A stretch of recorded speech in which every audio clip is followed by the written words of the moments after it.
Persona 5 Tactica is sort of a weird game for me because while it's not a bad game by any means, it doesn't really do a lot to impress me. I mean, yeah, sure, it still features the iconic Phantom Thieves that we all know well and love, but this time in a cutesy chibi art style. And Lynn, the vocalist of most of the Persona 5 songs, once again reprising her role here to create yet another soundtrack for Persona 5. But unfortunately, I feel like this game leaves a lot to be desired, both as a tactics game and as a Persona game in general. And I never thought I would say this, but I think it's finally time for Atlus to move on from Persona 5. Yeah, I know P5 was a smash hit for Atlus, but it's been 7 years since the game originally released. And during that time, Persona 5 has had 5 different spin-offs, including this one now, and like a bajillion cameos in a bunch of other games. I mean, isn't it so cool that they made a whole entire game based off of a Smash character? For his neutral special, he wields a gun. His up special fires a gun. His side special invokes gun. Once his rebellion gauge is full, he'll unmask and summon a manifestation of his gun. This game was so popular that it even had a live action stage play that was released in Japan and was met with pretty decent success. It was undeniable that Persona 5 was absolutely everywhere within the Western and Japanese cultural gaming zeitgeist, and Atlus was fully intent on squeezing every last drop of hype from this title until the very end. Which leads us to the current day with the latest Persona 5 spin-off that's okay-ish. It certainly still retains the same Persona 5 style that we all know well and love, but it just doesn't do enough to stand out from the other tactics games. Now before I get into my criticisms of this game, I want to preface that I'm not just some hater that's never played a Persona game before and just wants to shit on P5T for no reason. Quite the opposite actually. I'm a huge fan of the Persona series and I have played all of the mainline Persona games. Yes, including Persona 1 and 2 that Atlus themselves seems to forget exists. So I'm not just trying to be a hater for this game, I'm only merely providing my criticisms for it and why this game didn't really click with me as a Persona fan, and ultimately why it left me feeling like this was a Persona 5 spinoff that was just a massive letdown. Now again, Persona 5 Tactica is not a bad game. In fact, I think it's a fairly decent one, and a pretty competent tactics game all things considered. But the thing is that this game felt like it should have been a nice little budget title that you could pick up for $40 to $50 and have a fun time for a weekend or two. However, it's not that. It's a fully priced $60 spin-off title that's the same price as the original game. And there's no problem with it being $60. Persona 5 Strikers was the same price and it was a great game. But since Persona 5 Tactica is the same price as Royal and Strikers, I'm gonna be putting it under the same scrutiny as I would those games. And sadly, P5T just doesn't even come close to the same level of quality as those games. Now before I rip this game to shreds, let's talk about what P5T does well. I think the story is actually pretty good and it kept me interested the whole way through. Persona 5 Tactica also introduces 2 brand new characters to the main cast, Arina and Toshiro, who's the central focus of this game. Arina is a pretty solid character and her dynamic with the Phantom Thieves was pretty fun and I liked the character a lot. But Toshiro is sort of a mixed bag for me because he's kind of a boring character whose trope of the spineless adult learning to stand up for the injustices in their life was kind of already done in Persona 5 Strikers with Zenkichi. And at first I thought he was pretty annoying because he was just a massive wuss for about half the game. But as you progress more with the story, he does get better as a character and he did start to grow on me over time. So the story and characters were overall net positives on this game. And the chibi art style that P5T decided to go for is cute, I guess. It's not exactly my cup of tea, but I'm sure there are a lot of people that enjoy the chibi art style, and for those people, they'll find that P5T does an excellent job at the whole cutesy and cozy aesthetic. Also, you can now marry your favorite waifu in this game. That's right, it's 2023, so Atlus got on with the times and finally let us marry Ryuji. For real? Alright, that's it for the good parts. Now on to the problems of P5T. And the first and biggest problem that this game has is that it's incredibly easy.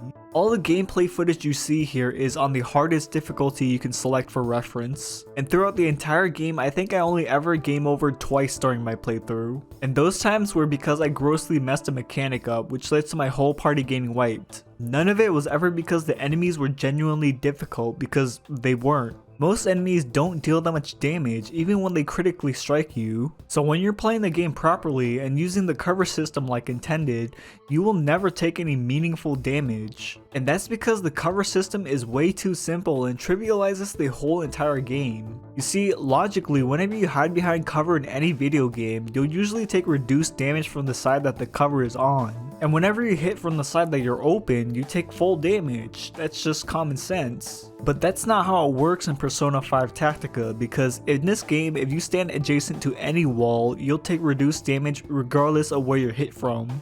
An enemy can flank you and give you a back shot, but you'll still resist the damage just because you're leaning slightly next to a wall. This removes all semblance of difficulty and strategy from the game because you don't really get punished for poor positioning. There's really only one enemy type in this game that has even the slightest threat of killing you, and even then, they're still pretty easy to deal with. I can probably count on my hand the number of legitimately challenging moments in this game that actually put me in a tough situation. And even then, you would have to really try to mess up in order to get in those situations because your mistakes don't have any impact. If you ever mess up your turn, you can just simply undo it. Yeah, this game has an undo button in case you ever make a mistake, which entirely removes the tension from the game because you can just simply undo your blunders. Atlus should have at least made it so that you couldn't undo your turns on the hardest difficulty. At least then the game would become a bit more fun and challenging. On top of this, the amount of variety in this game is incredibly lackluster, from the enemy variety to the persona skills to the mission objectives. Every subset of this game felt like it was lacking in some way, shape, or form. For example, the pool of enemies in this game is tiny. This game has a grand total of 6 different enemy types in the game, 2 of which appear in less than 5 stages out of approximately 50, meaning that for the vast majority of the game, you'll be fighting the same 4 enemies over and over again.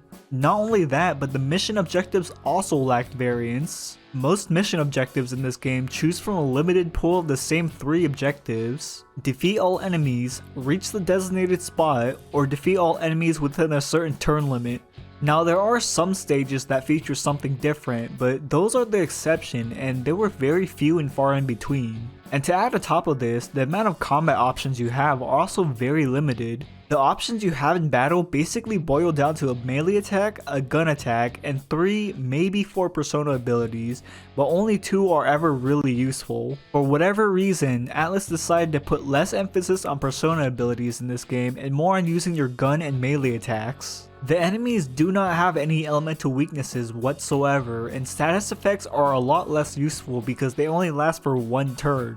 The only use for persona abilities is to hit multiple targets through walls. What ability or element you hit them with doesn't matter.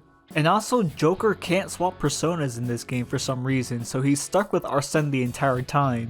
But it's not like that matters because using your gun is a lot more useful than using your persona anyway. Now, the caveat to that is that this game allows all party members to equip a secondary persona, and they can use 1 inherited skill from it. But the thing is that since persona abilities are a lot less impactful in this game, there's no difference in whether you use your inherited skills or default skills, because most of them would just have a similar effect.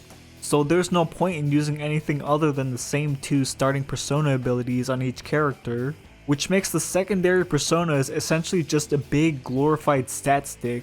Now, each character in P5T does get their own skill tree, which is neat, but it's sadly also kind of a letdown because it's really basic. The whole entire skill tree system just upgrades the already existing skills on your character and makes them do more damage, or they're just a simple stat increase. But ultimately, whatever choice you make with the skill tree is of little consequence because you have to get everything anyway. There is no player choice here with the skill trees, just the illusion of one.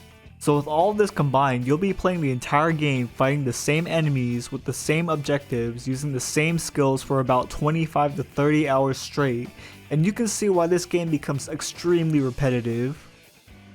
Now, this is going to sound weird to many people because, well, it is, but despite it being in the name, Persona 5 Tactica is not a tactics game. It is a puzzle game with tactics-like gameplay rather than a tactics game with puzzle-like elements. And the reason why I say this is because in most levels, there is only one correct solution to beating them, making them feel like you're solving a puzzle rather than playing a tactical game. And the strength of a tactics game is that they give you the tools and the freedom to create your own strategy to overcome whatever obstacles they throw at you, whether that's through character builds or team compositions or even through smart gameplay. These types of games usually have multiple ways to accomplish the same goal. But in P5T, you don't have other options for conquering a level. You don't have character builds, and team compositions don't matter. The only thing that matters is if you can figure out the correct solution to beating the stage. And the reason why it's like this is because of the game's over-reliance on the triple threat mechanic. You see, this game has its own version of an all-out attack called the triple threat, and how it works is that whenever you knock down an enemy, you'll get the ability to use the triple threat. But the difference in this game is that you have to draw a triangle with your party members on top of the downed enemy in order to activate the all-out attack. Now the thing about the triple threat mechanic is that it will do damage to every enemy caught in the triangle, even if they weren't knocked down. So naturally, the bigger you draw your triangle, the more enemies you can include in your all-out attack. The problem with this is that since triple threat does so much damage to numerous enemies around the map, while being spammable, it becomes the singular best solution for disposing of enemies. And the developers knew this too, that's why they've designed the levels to be more puzzle-like, where you have to figure out how to get the most efficient triple threat in order to beat the levels. Hell, even the boss fights are just one big puzzle with a health bar because they don't really put that much of a challenge anyway. And the side quests in this game are actually puzzles, but ironically enough, I kinda enjoyed them more than the main story missions because they're all short and sweet. But unfortunately, I felt like there just wasn't enough side quests in this game to break up the repetitive gameplay. And if you jumped into P5T expecting tactics-like gameplay, then you'll be sorely disappointed because this game offers very little in that department. Overall though, I just really wanted to like Persona 5 Tactica. On the surface level, this game seemed like a nice little spin-off title that'll be a good amount of fun for a weekend or two. But unfortunately, this game just doesn't do enough to justify its $60 price tag because it's sorely lacking in the depth and strategy department that other tactics games on the market all have, dragging this game down from what could have been a great game to a sort of mediocre one.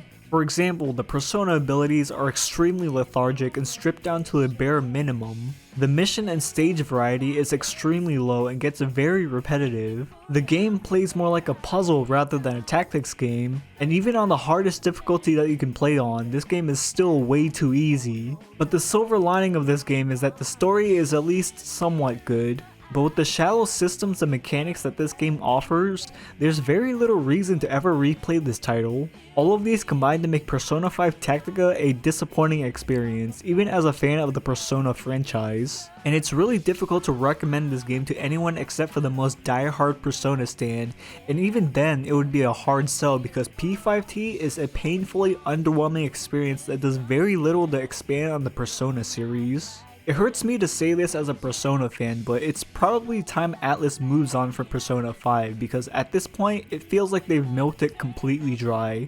But that's just my opinion. What do you think? Do you agree or disagree? Let me know down below and make sure to like, comment, subscribe for more content in the future. See ya.